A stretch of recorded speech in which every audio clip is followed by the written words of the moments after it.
గతంలో చూసినట్లయితే రోడ్ల విషయంలోకి వస్తే రోడ్లు ఎట్లా ఉండదు, ఇప్పుడు ఎట్లా ఉంది? ఇప్పటికీ అప్పటికీ అసలు కంపారిజన్ లేదండి. అప్పుడు బాగుండేవి కాదు. ఇప్పుడు అన్ని విధాలుగా కూడా పరిపాలన చాలా చాలా బాగుంది. ఇంకా కూడా ఇంప్రూవ్ చేయాలి. పరిశ్రమలు తీసుకుని రావడానికి లోకేష్ గారు కానీ చంద్రబాబు నాయుడు గారు పవన్ కళ్యాణ్ కృషి చేస్తున్నారు. దీన్ని మీరు ఎట్లా స్పందిస్తారు? చాలా బాగుంది సార్. ఇండస్ట్రియల్ వైజ్గా ఇంప్రూవ్మెంట్ కానివ్వండి, అన్ని విధాలుగా కూడా పరిపాలన ఉంది ఇప్పుడైతే. ఇంతకుముందు లారీ ఎక్కడికి వెళ్ళాలంటే రోడ్లు ఒకటి బాగుండేవి కాదు. ఇప్పుడు ఎలా ఉన్నాయి? అది ఎవరి వల్ల? పవన్ కళ్యాణ్ వల్ల.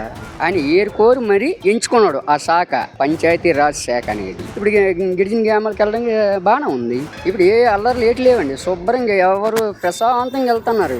ఇంతకుముందు అంటే రోజుకో గొడవ ఉండేది ఎక్కడ పడితే అక్కడ. ఇప్పుడు ఎక్కడ ఉంది అంటే ఉన్నది ఉన్నట్టు మాట్లాడుకోవాలి. నేను ఏ పార్టీకి ఇది కాదండి, ఉన్నది ఉన్నట్టే మాట్లాడాలి. బాగుందమ్మా, రోడ్లు కానీ ఏదైనా మంచి బాగా చాలా బాగుంది. లేకపోతే మళ్ళీ తనగానే వస్తే చాలా ఇబ్బంది పడిపోతుంది. చాలా ఈ రాష్ట్ర ప్రజలు కూడా ఈ రాష్ట్రాలు వదిలిపోను ఈ పాటికి.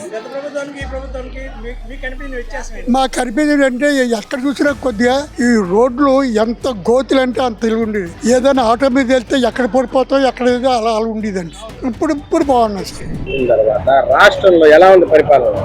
రాష్ట్రంలో ఈ కూటమి ప్రభుత్వం వచ్చాక అందరికీ బాగుంది.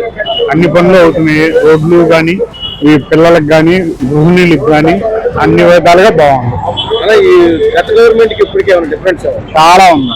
అంతకుముందు ఏం చేసేయండి, మీ అందరికీ తెలిసిన విషయమే. చిన్న విషయం కాడి నుంచి పెద్ద ఏ పని చేయలేదు. ఈ ప్రభుత్వం వచ్చింది అన్నీ చేస్తారు. మీరు అసలు ఎలాంటి అక్రమాలు అన్యాయాలు చేయకపోతే ఇవాళ మీరు ఎందుకు భయపడుతున్నారు? చట్టం ఏమి నిర్దోషులను తీసుకెళ్లి జైల్లో పెట్టరు కదా, దోషులను మాత్రమే జైల్లో పెడతారు. ఇక్కడ ఏంటంటే మీ వైపు తప్పు ఉంటే, మీరు నిజంగా తప్పు చేసుంటే మాత్రం మీరు తప్పకుండా దానికి శిక్ష అనుభవించాల్సిందే. దాన్ని ఇంకా వెనకేసుకొచ్చుకోవడం ఏంటి తనకు తాను? సార్ ఇబ్బంది లేదు. ప్రస్తుతానికి ప్రజలకి అన్ని సౌకర్యాలు అందుతున్నాయి. అంటే ఫైనాన్షియల్ గానే కాదు, అఫీషియల్ గా ఎటువంటి అల్లర్లే లేకుండా ప్రశాంతంగా. గతంలో అంటే చూస్తాను కదా, ఒక అసెంబ్లీ సమావేశాలు అంటే ఎన్నెన్నో గొడవలు అవుతుండేవి. అప్పుడు ఏం లేదు, ప్రతిపక్ష పార్టీ ఏకంగా అసెంబ్లీకి వెళ్ళడం మానేసింది. ప్రశాంతంగా అసెంబ్లీ సమావేశాలు అవుతాయి. అసెంబ్లీ సమావేశాలు అవుతానేది కూడా ప్రజలకు కూడా తెలియట్లేదు కూడా. ప్రశాంతంగా వెళ్ళిపోతుంది. రోడ్లు బాగానే ఉన్నాయండి. అక్కడ ఇంతకు ముందు అంటే గుర్తుగా ఉండేది, ఇప్పుడు ప్రెసెంట్ బాగానే ఉంది. మాలాంటి వాళ్ళకి కుదుపులు లేకుండా సాఫీగా వెళ్ళిపోతుంది. జీవితం కూడా అలాగే సాఫీగా వెళ్ళిపోవాలని కోరుకుంటున్నాం.